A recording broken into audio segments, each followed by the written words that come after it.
Here we are with Edward, the kid Vasquez, on the cusp of making history. How you feeling, man? Feeling great, man. You know, about 8 days out, 7 days out, locked in, ready to go, man. Feeling strong, recovered, focused, and just blessed, man. Looking good, man. You just had a good workout. You're looking solid, man. You look focused. Obviously, it's the biggest fight of your career. How do you feel going in? Oh, man, I feel great. I feel like all the stars aligned perfectly. You know, I have strong faith, and I believe that everything happens for a reason. I feel like this is my time.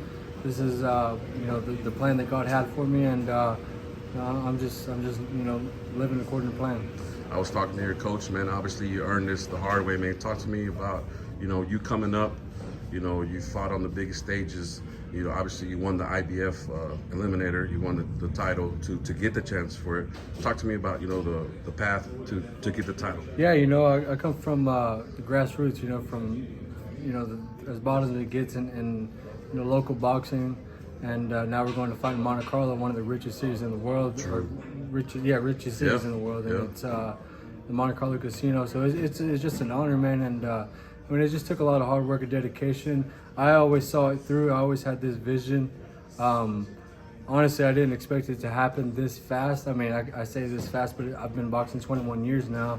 And so, you know, I've gone through a whole lot. But, you know, once this year started, 2023, I took a fight with Misael Lopez in February. The rematch, right? No, it was just different one. Okay. Yeah, it was a different fight, and it was a B-side call from Lou DiBella, and I was like, yeah, fuck it, you know. Let's do it. Yeah, that's right, the Showtime card. Yeah, it's like, I'm down with that, you know, and he was like, well, I beat him, and then after he had me on an option, and I was like, well, so we're gonna work out that option or what? And he was like, no, actually, I don't want to have you as an option fighter. I want to have you as a promoted fighter. He's like, so let's go ahead and promote you and work out a promotional deal. So we signed a promotional deal with him. We went on to fight, you know, the knockout artist Brian Garcia, and Briscoe. you know, and we beat him. And then, literally, like maybe a week after, they called and said if we wanted to fight Joe Cordina for the 130-pound world title. So, like I said, man, it was, of course, it's been 21 years, but man, this shit just started happening real fast after I got signed with Lou DiBella, started kind of getting that win on Showtime. But before that, you know, I had that good fight versus Ray Ford on DAZN. And then I had the other fight versus Victor Slavinsky on Showtime also. A lot of TV time. Yeah, and then the year before that, I won my title on the Roy Jones and Mike Tyson undercard.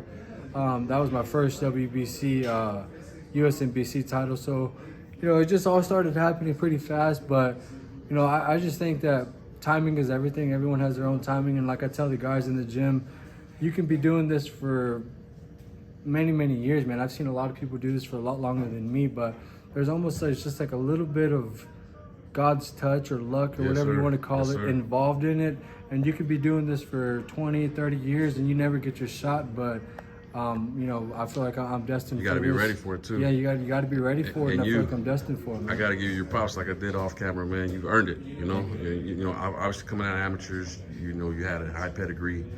You know, and you put in the work more than anything, bro. That's where I see that you put in the work. Absolutely. And you're ready for this opportunity. Yeah, that's the only thing I always tell people, that's the only skill I really have, is being dedicated and outworking every single person in the room every single fucking time. Like, every time you see me, I'm gonna be working. I'm gonna be in shape. I'm a gym rat, and I stay ready all year long, and that's what I give credit to this for. I got a couple of things with you before we get off. If you become a champion, you become the 6th world champion out of Fort Worth, Texas. What would that mean to you, man? Man, it means the world. You know, I appreciate all the trailblazers that came before me. You know, it's especially Paul Ayala. You know, he's been in around our camp for this fight and previous fights a whole lot lately, and you know, I appreciate all the advice he gives me, and you know, like I told him, for just lighting that spark in me at an early age and letting me know that it's possible to become a world champion out of Fort Worth.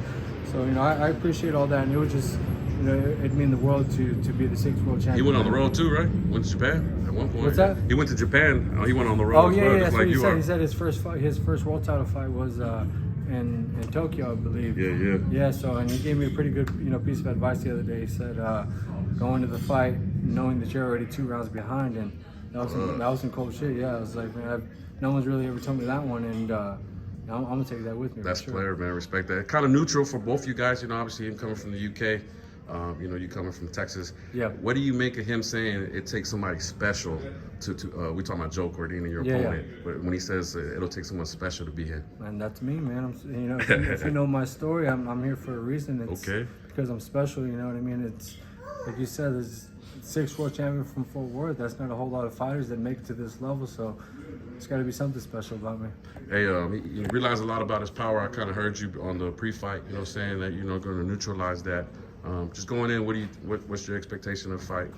You know, he's a good fighter. You know, I respect him. I respect all his accomplishments and his attributes and his skills. And you know, I'm just ready. You know, and I think with everything that he's accomplished, that's why I'm training my ass off. That's why I'm studying my ass off, and that's why I'm covering every single corner. You know, every single base. And I'm gonna go in there. And I'm gonna be ready for whatever he's got, and he's not gonna be ready for all the different looks I'm going to give him. I know he thinks I'm probably just going to be there right in his face, but we're going to mix it up, and whatever frustrates him the most, we'll stick with that. Fuck, that's what I'm talking about. Just so you know, it won't be an upset.